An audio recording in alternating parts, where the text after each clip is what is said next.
सृजन शक्ती श्रमिक फाउंडेशन कोल्हापूर संचलित जिजाऊ बाल विकास मंदिर मजले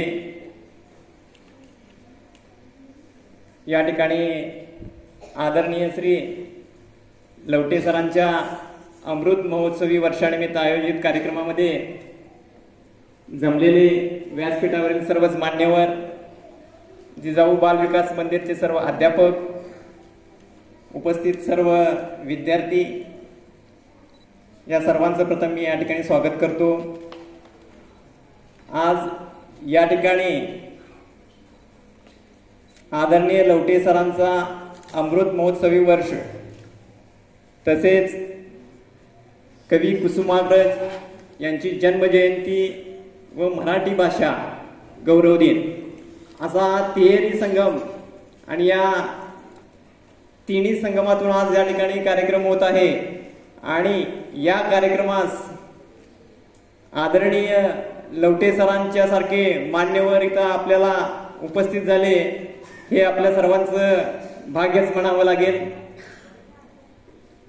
आज या ठिकाणी लवटे सरांच्या जीवनपटावर लहान लहान विद्यार्थ्यांनी मनोगत व्यक्त केले किंवा त्यांनी जे जीवन भोगलंय त्यांचं ते जीवन या ठिकाणी आपल्या समोर मांडण्याचा प्रयत्न केला। फार काय मला या ठिकाणी बोलायचं नाही आहे, कारण सरांचं मनोगत ऐकण्यासाठी सगळेच आपण आतुर झालेलो आहे। पण कवी कुसुमाग्रज यांच्यानंतर जर मराठी साहित्य, लेखन, संस्कृती याचा वारसा जर कोण जपत असतील तर निश्चितच लवटे सरांचं निश्चितच घ्यावं लागेल असं मला या ठिकाणी वाटतं। तसेच लहान मुलं मनोगत व्यक्त करत होती, त्यांच्याकडून ते करून घेण्याचं काम जर कोणी केलं असेल तर इथले जिजाऊचे जे अध्यापक आहेत त्यांनी हे करून घेतलं।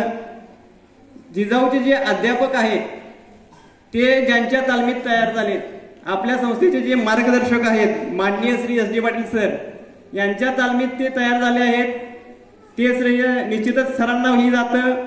आणि एस डी पाटील सर जर कुणाच्या तालमीत तयार झाले असतील तर ते आदरणीय लवटे सरांच्या तालमीत तयार झाले, त्यामुळे या सगळ्यांचं श्रेय जर कुणाला जात असं खरोखरच जात असेल तर ते लवटे सरांना जातं असं मी या ठिकाणी प्रामाणिकपणे मानतो।